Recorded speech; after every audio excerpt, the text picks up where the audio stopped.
All right, here we go. Hey, IMCARNUS, long time no see. Challengers 1 and 2 have passed, and with only one more challengers to go, how is Kantic Gaming doing so far? Looking to stage a comeback? Well, honestly, the past event has gone pretty well, for at least in my opinion. The first one, I was not playing, if you have checked the result, because I was temporary coach because we tried something in the lineup with like trying to see what's happening if I'm not in the lineup. So I tried to coach. That's why I didn't play the KDC also. But the team decided after the first event that it was better when I was playing, when I was leading, and it's normal, I understand. So I came back in, and we did a really pretty good result at the event too. We finished top 5-6, but we nearly beat Yamagan. We make scared Stavros on the second map. We were really on points on the second event. And now going into the main event 3, I'm feeling confident, except that MaTryXs is in France right now, so he cannot play the main event 3. We have to go with Nguyen, our 6th player for this event. And that's unfortunate because he's only in France during this event. He come back just right after, and yeah, that's not like it. Yeah, so we're going into the event with a 6th player, not with our real lineup. So we will see how it.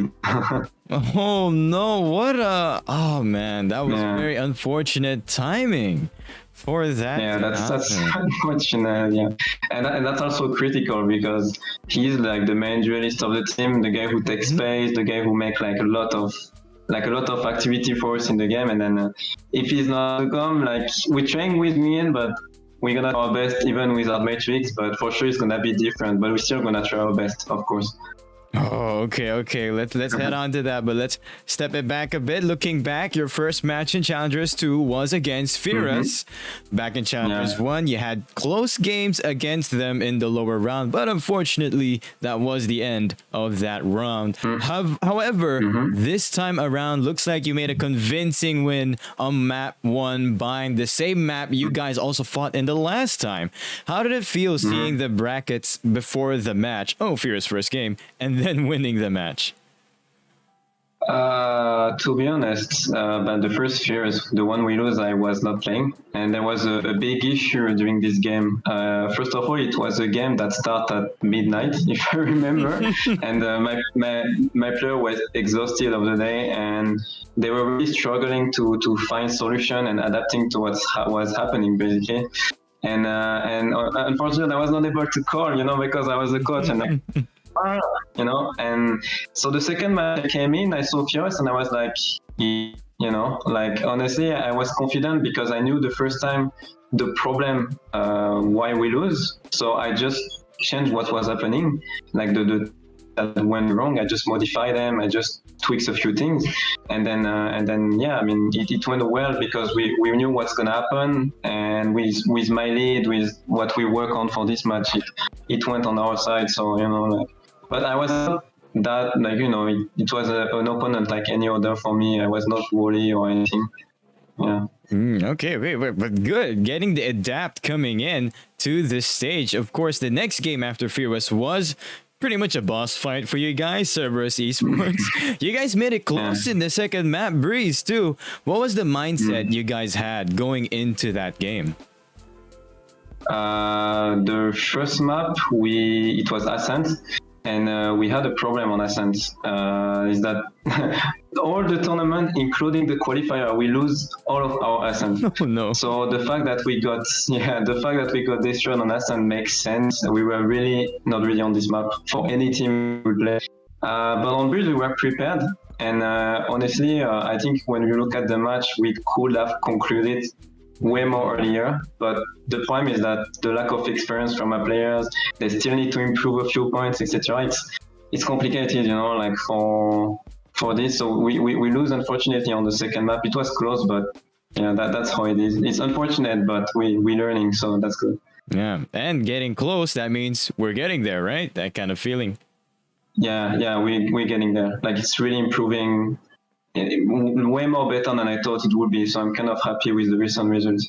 Okay, and then going down to the lower bracket, you guys fought Yamagan And man, what a first game. Not to mention seeing a 1v5 ace from Taz. There had to be screams in the comms during that time. That was hype. But it was a heartbreaker as well going into the overtime and having to step down from the series. It was a roller coaster. Any thoughts or comments about what was happening in the game against Yamagan? Yeah, so Yamagan is a game that we can blame ourselves on for this loss. Because we start really slow. The first few rounds, we get lead all the match until the city side. We got lead 11-6, and then we came back until 12-11, and then we were supposed to close it on this 12 down to a 5v2 on the A bomb side. But I think the problem here and the interesting symptom that happened too is something that that already happened to me in the past is you want to win too fast, you know. Mm-hmm. You know you're close to a win, you know that you are not supposed to win on the paper, and then we just rush things on a 5v2, and then we lost this crucial 5v2 for nothing actually. Ooh. And because of this we went to overtime and we lost the first map, and then the second one. And obviously, Ascent, the whole tournament we lost it, so the result makes sense on Ascent. We should have won Bind, eventually lose Ascent, and then go on Icebox on the last map, but we can only blame ourselves for the Bind game. That's the only thing. They play well the 2v5, and we play really badly the 5v2 on our side. So yeah. Oh no, that is very sad timing, but hey. All right, man. Challengers 3, last shot. What can we expect from Kantic Gaming going into Challengers 3? You guys all prepped up, feeling confident, and hey, maybe this time we'll see a Kantic versus FUE match? Well, I mean, it's a completely different FU that we used to play usually. All the meeting before, it was a really different lineup. Now they really rebuild their whole lineup.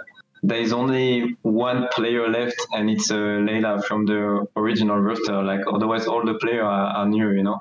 So, but still, yeah, I mean, they are really in good shape. But maybe we're gonna meet them. Let's see. But for the preparation of the event, yeah, we take it same every event. We now currently training every day for it. Despite not having MaTryXs, we're trying our best to fill the hole that MaTryXs left empty, unfortunately. But yeah, we are still motivated to play it, and we're gonna try our best even without MaTryXs.